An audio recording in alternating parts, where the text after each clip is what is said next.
Bienvenidos sean todos ustedes a un episodio más de la contabilidad. Ahora vamos a conocer una normativa importante, la NIF 16 de los arrendamientos. Bienvenidos. ¿En qué consiste esta norma?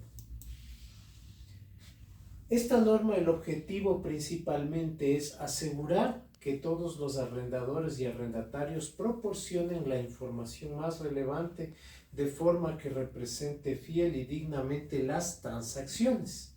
Además, debe proporcionar una base a los usuarios para evaluar el efecto de estos arrendamientos sobre la situación financiera de la empresa, su rendimiento y los flujos de efectivo. El alcance. El alcance fundamental son los arrendamientos para la exploración del uso de minerales, petróleo, gas natural y recursos no renovables. Y esta norma no aplica a los activos biológicos, a las licencias de propiedad intelectual y a los derechos mantenidos por un arrendatario según la NIC 38 para elementos como películas, videos, juegos, manuscritos, patentes y derechos de autor. Excepciones de esta norma, de esta NIF 16. Esta norma no se aplica para los arrendamientos a corto plazo y los arrendamientos en los que el activo subyacente es de bajo valor, ¿no? El contrato por contrato. La identificación. Este contrato de arrendamiento nosotros lo identificamos cuando transmite el derecho a controlar el uso de este activo identificado por un periodo de tiempo a cambio de una contraprestación.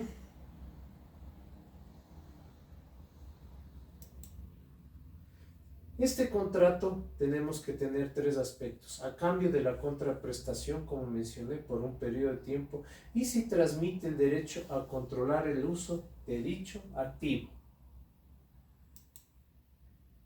La separación de los componentes. Aquí se separan componentes por un contrato que contiene este componente, uno o más adicionales u otros que no son de arrendamiento. Un arrendamiento debe distribuir la contraprestación del contrato a cada componente del arrendamiento sobre la base del precio relativo.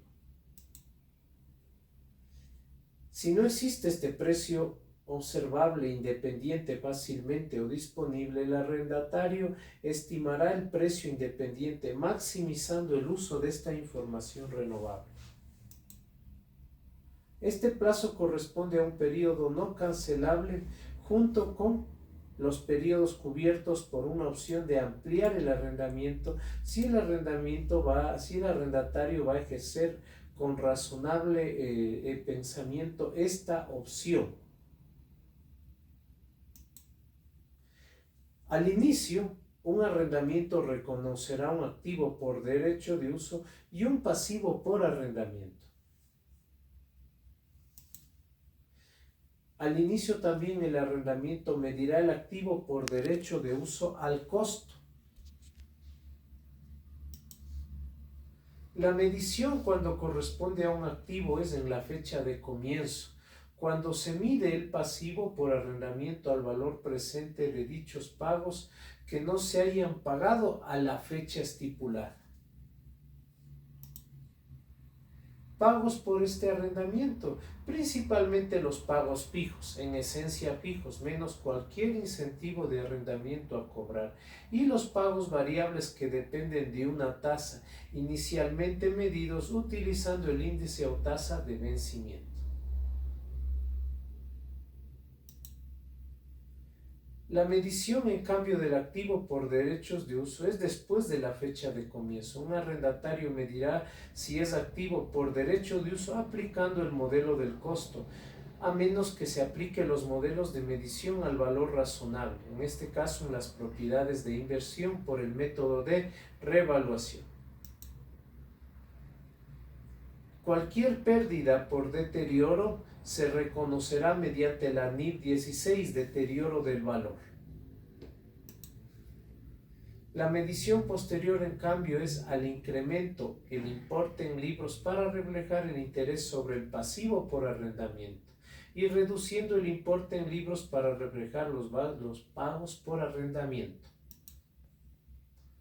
Los costos posteriores se da sobre el interés en el pasivo por arrendamiento y los pagos por arrendamiento variables no incluidos en la medición de dicho pasivo por arrendamiento en el periodo correspondiente.